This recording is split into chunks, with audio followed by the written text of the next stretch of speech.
Assalamualaikum warahmatullahi wabarakatuh.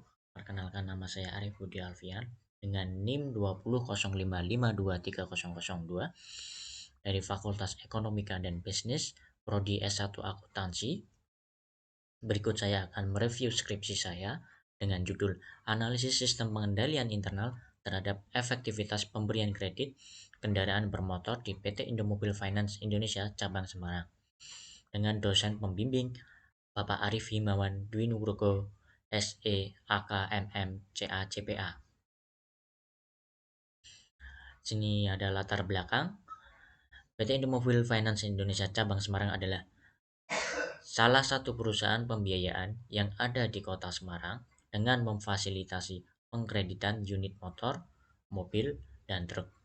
Fasilitas tersebut guna mempermudah masyarakat dalam pengambilan salah satu unit tersebut. Sistem pengendalian internal adalah sistem yang mencakup struktur organisasi, metode ukuran-ukuran yang dikoordinasikan untuk menjaga kekayaan organisasi, mendorong efisiensi, mendorong dipatuhinya kebijakan manajemen, dan mengecek kendala data akuntansi. Sistem pengendalian internal yang di dalamnya ada 5 komponen, yaitu lingkungan pengendalian, penilaian risiko, aktivitas pengendalian, informasi dan komunikasi, yang terakhir aktivitas pemantauan. Tujuan penelitian ini yaitu untuk mengetahui pengaruh dari lingkungan pengendalian, pengaruh penilaian risiko, pengaruh aktivitas pengendalian, pengaruh informasi dan komunikasi, pengaruh aktivitas pemantauan terhadap efektivitas pemberian kredit pada PT Indomobil Finance Indonesia Cabang Semarang. Yang pertama yang berikutnya ada kajian pustaka. Satu, ada teori keutamaan atau virtual teori. Dua, ada sistem pengendalian internal. Adalah suatu proses yang dijalankan oleh Dewan Komisaris, Manajemen, Personalia entitas lain yang didesain untuk memberikan keyakinan memadai tentang pencapaian tiga golongan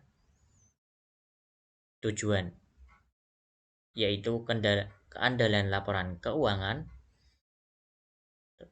efektivitas dan efisiensi operasi, dan yang terakhir kepatuhan terhadap hukum dan peraturan yang berlaku. Komponen sistem pengendalian internal ada 5, yaitu lingkungan pengendalian, penilaian risiko, aktivitas pengendalian, informasi dan komunikasi, dan aktivitas pemantauan.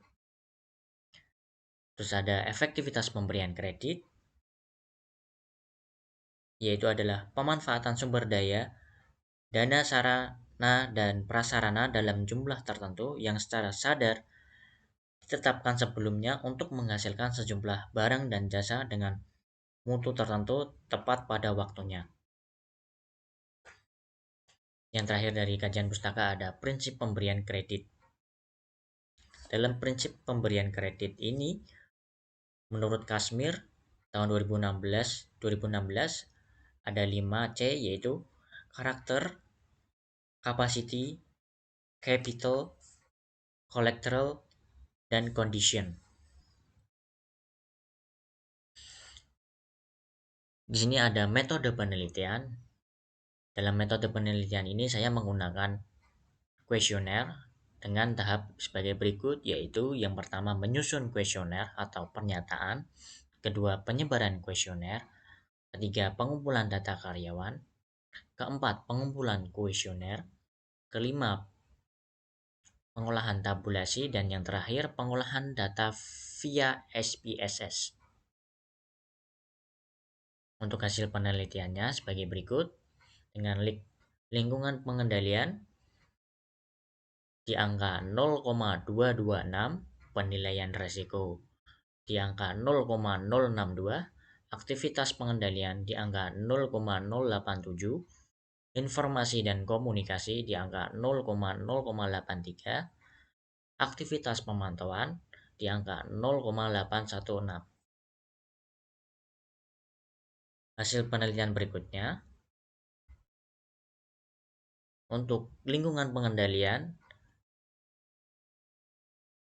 di angka 0,018 dengan kriteria H1 diterima, penilaian resiko dengan angka 0,014 dengan kriteria H2 diterima, penilaian aktivitas pengendalian dengan angka 0,024 dengan kriteria H3 diterima, informasi dan komunikasi dengan angka 0,005 kriteria H4 diterima, dan aktivitas pemantauan dengan angka 0,027 kriteria H5 diterima.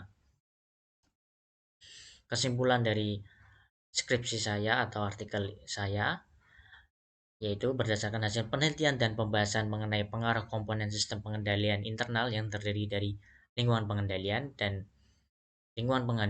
penilaian risiko, aktivitas pengendalian, informasi dan komunikasi, serta aktivitas pemantauan terhadap efektivitas pemberian kredit. Kelima komponen tersebut berpengaruh positif signifikan terhadap efektivitas pemberian kredit di PT Indomobil Finance Indonesia Cabang Semarang.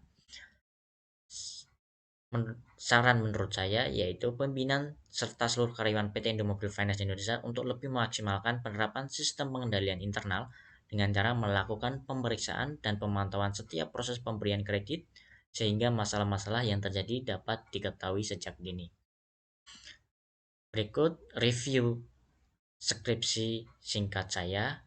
Jika ada salah kata atau salah penulisan, mohon maaf dan sekian, terima kasih. Wassalamualaikum warahmatullahi wabarakatuh.